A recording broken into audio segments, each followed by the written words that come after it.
Boa noite, meu nome é Daniel, sou aluno da Unirio, consórcio CEDER de Paulo Piraí.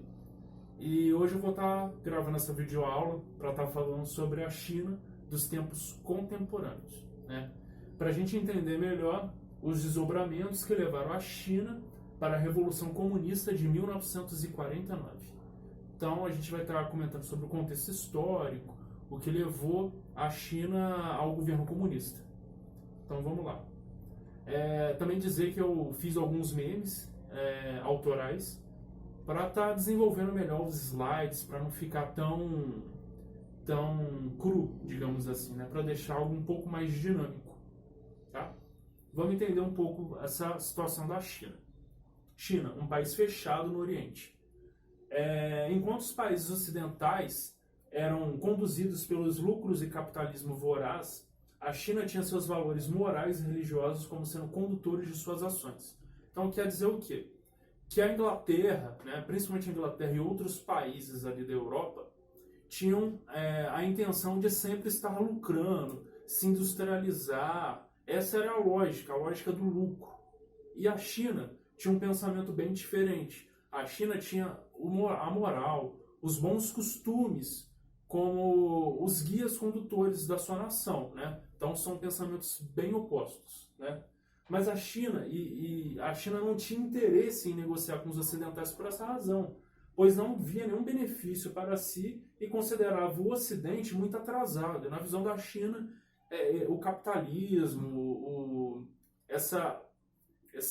como é que eu posso dizer, essa gana por lucro não fazia sentido para a China, né, na época. Já para a Inglaterra era a sua força motriz.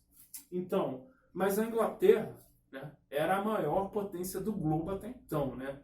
Então dizer não para ela era complicado demais. Então se a Inglaterra queria negociar com a China, então de algum modo ela ia tentar, né? E é isso que a gente vai ver mais para frente, mesmo com a China não querendo, né?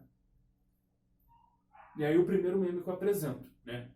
O início do imperialismo ocidental sobre o Oriente, né? A Inglaterra, representada pelo cara ali, né? E a China, o erro de conjunção que aparece é proposital, tá, gente? E a Inglaterra dizendo, tá a fim de desenvolver uns negócios bacanas, e a China com aquela cara que, né, de tédio, de não estar aguentando mais ouvir, né? A Inglaterra pedir para negociar, né, igual equiparam uma situação de balada. Um cara insistindo com uma mulher, enchendo o saco, mais ou menos isso, a Inglaterra agindo com a China, e a China não querendo, né? E a Inglaterra forçando. E aí o que aconteceu, né? De início até houveram negociações, mas os ingleses compravam muito mais do que vendiam para a China, o que gerou a balança comercial desfavorável. O que isso quer dizer? Que a Inglaterra estava comprando produtos chineses, mas estava vendendo menos. A intenção deles era oposta, era vender muito mais do que comprar. Isso gera o quê? A balança desigual. E a balança desigual para um país ávido por dinheiro e por lucro, a Inglaterra não ia poder tolerar isso. Ela não estava ganhando dinheiro, pelo contrário, estava perdendo. Então algo deveria ser feito, né? Então houve a Guerra do Ópio, o que gerou os tratados desiguais, que eu vou estar explicando mais para frente do que se trata. Vários países mais fortes tiraram vantagem da China também na época. Então, o meme aqui representa a China no centro e sendo dominada pela Inglaterra, Japão, França, Alemanha, Estados Unidos e Rússia. Foram alguns dos países que impuseram esses tratados desiguais que eu vou estar explicando. Então, aqui retrata a Guerra do Ópio, tá? Nas relações imperialistas dos ingleses sobre os chineses, né? A China representada por aquela mulher chorando, apontando o dedo, né?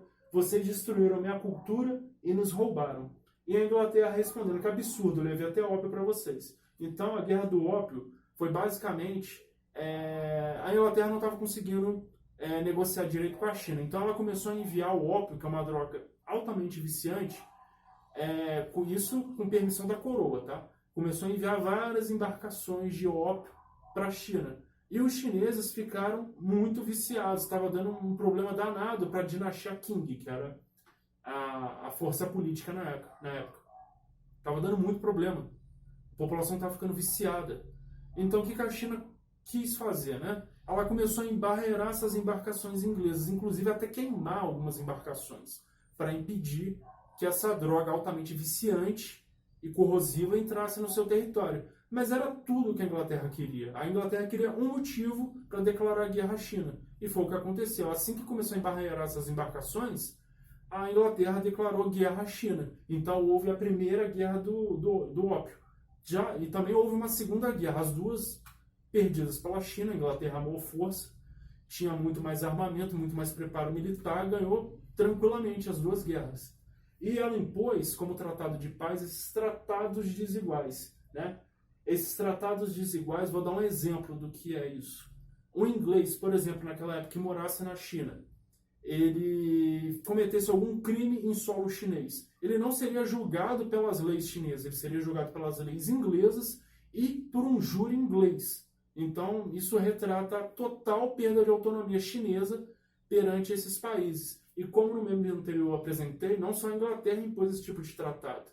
Outros países, como Estados Unidos, França, Rússia, até o próprio Japão, que eu vou estar falando daqui a pouco dele, impuseram isso à China. Então a China estava passando por uma situação bem complicada. E no próximo meme a gente vai falar um pouco mais do Japão.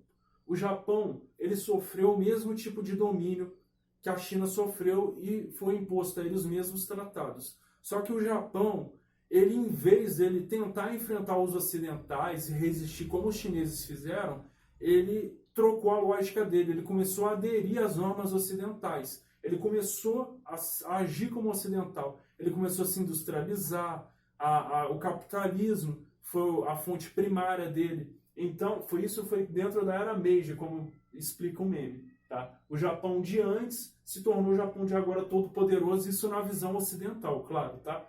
E ali, no slide, eu coloco entre parênteses uma evolução, evoluiu o Japão. Gente, evolução é um termo só, eu coloquei entre aspas, não foi à toa, porque não existe um tipo de evolução nesse sentido. É cultural, não tem como você dizer que uma cultura é mais evoluída do que a outra. Antropologicamente é totalmente inapropriado dizer isso. Então, só foi um termo que eu usei para explicar melhor. O Japão se enquadrou nos padrões ocidentais. Então, aos poucos, os tratados desiguais foram desfazendo para o Japão. O Japão começou a ter mais autonomia, porque os ocidentais enxergavam o Japão como um deles. E já os chineses, que não entendiam essa lógica, que não queriam aplicar essa lógica ocidental, eles iam como bárbaros, como um povo atrasado. Então, os tratados desiguais eram, como é que eu posso dizer? Eram necessários. A China merecia, digamos assim. Já o Japão não, o Japão estava se enquadrando. É basicamente isso. E o Japão, né, falando mais para frente, ele começou a se tornar tão ocidental que ele quis se tornar imperialista. Né? A gente vai estar falando mais para frente também desse detalhe. Enquanto isso, o que rolava na Europa? A Grande Guerra, né? Representado aqui a Europa dizendo, juro que não acontecerá de novo. E a gente sabe o que vai acontecer, né? Aí, aqui é interessante, a Grande Guerra, que na época pensava-se que seria a guerra para acabar com todas as guerras, tinha essa lógica. Era uma guerra para definir tudo, para depois dela só ter paz e tudo. Mas é engraçado pensar que eles acharam que impondo o Tratado de Versalhes à Alemanha, um tratado totalmente humilhante que acabava com a Alemanha, ia gerar paz. Sendo que só gerou ressentimento e vontade de vingança da Alemanha, né? O que resultou a Segunda Guerra Mundial também, né? Mas, enfim, ainda era chamada de a Grande Guerra, porque ninguém imaginava que existiria uma segunda. Na verdade, tinha gente que imaginava sim, com esse tratado, mas não era a maioria e não eram pessoas que representavam os governos, né, dos países ocidentais. E o próximo meme que eu apresento é sobre os períodos entre as duas guerras mundiais. Os países ocidentais ainda estavam achando que estavam com todo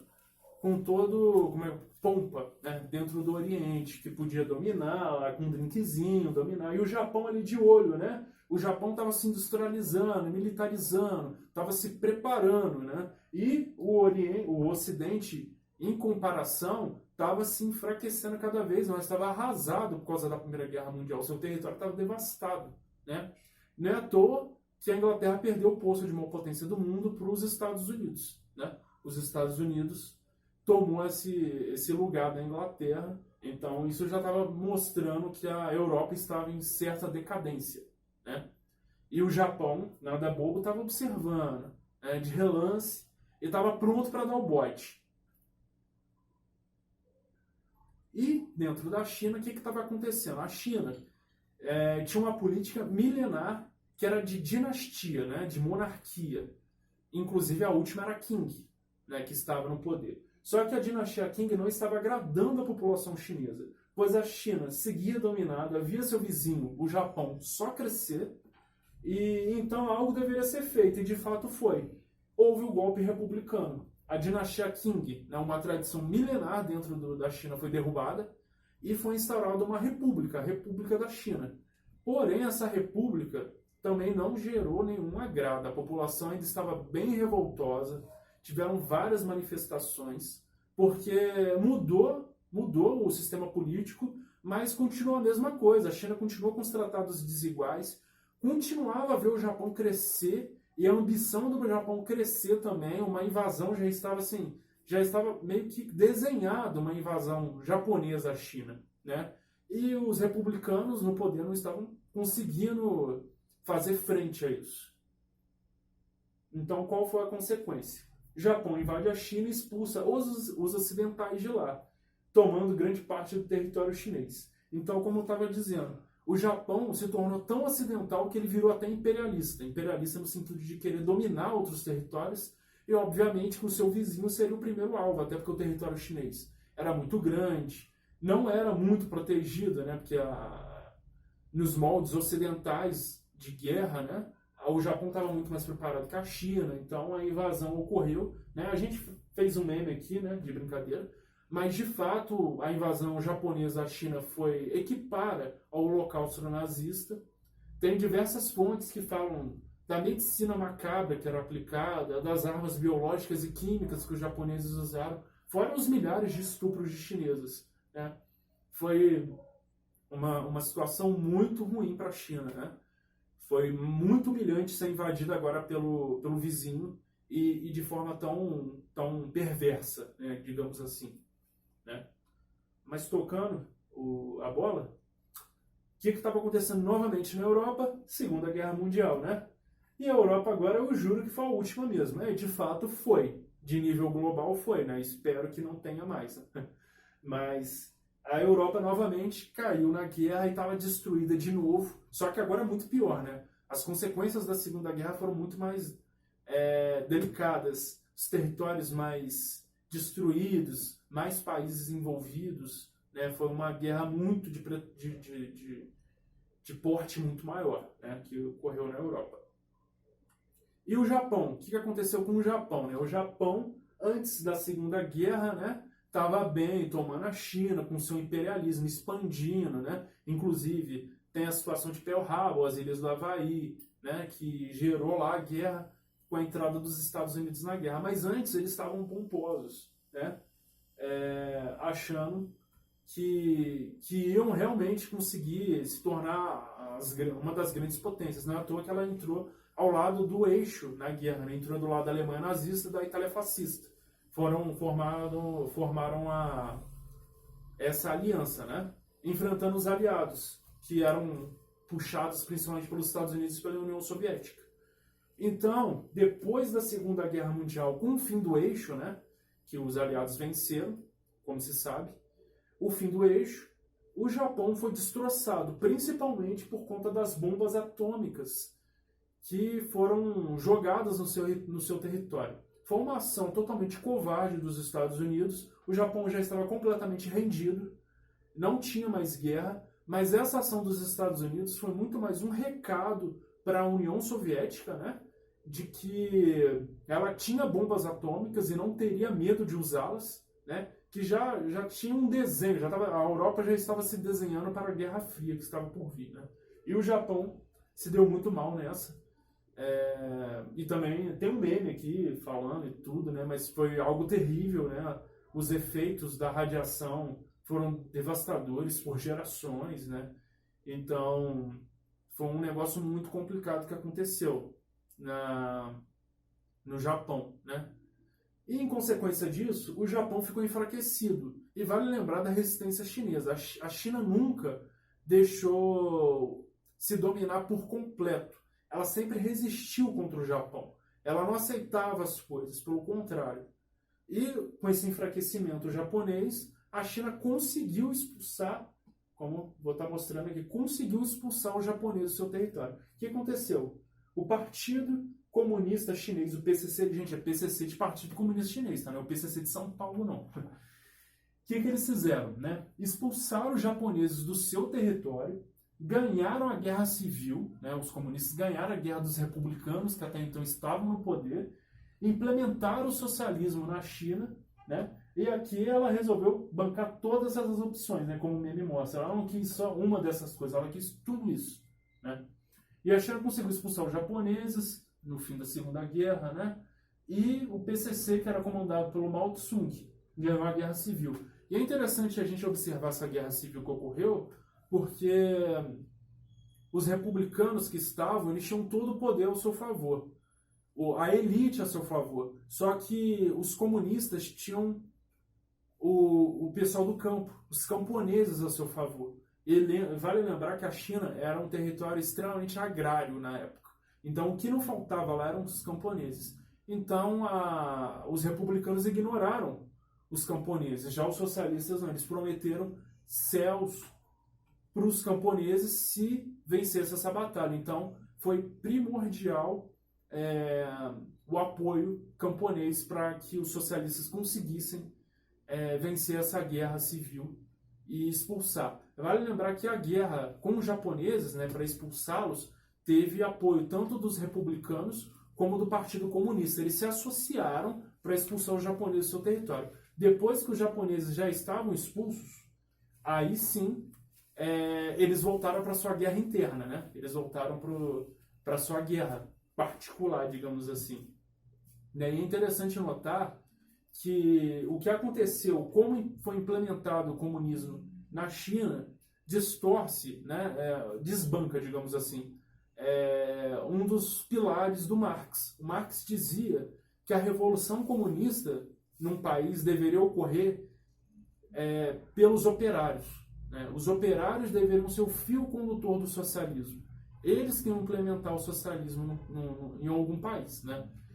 Então, a China provou que os camponeses também tinham essa capacidade de implementar um comunismo, não só os operários. Então desbanca uma das maiores teses do Marx, o que aconteceu na China, né? Essa dominação. Então Mao Tse-tung assumiu o comando e o Partido Comunista tomou o poder na China. É interessante notar que hoje a China é um dos países mais desenvolvidos do mundo, economia altíssima, que inclusive, né, há especialistas que dizem que pode até desbancar os Estados Unidos. Então é interessante notar que a China adotou os moldes ocidentais, né, mas também não perdeu alguns dos seus valores. E inclusive o seu exército, né? Aí vale até uma reflexão. Será que a China incentivou tanto o poder militar, que hoje tem um poderio militar imenso, será que incentivou tanto esse poder militar por medo de novas invasões, por conta de todo esse histórico que a gente viu aqui, e sem contar os históricos mais antigos, que nem foram citados? Ou foi só uma consequência de se tornar potência, como uma proteção mesmo pelo vislumbre que estava ganhando, né? Então fica aí uma reflexão para a gente entender esse poderio militar chinês hoje. Então, é basicamente isso. O fim. E é isso, tá bom? Obrigado pela atenção. Valeu!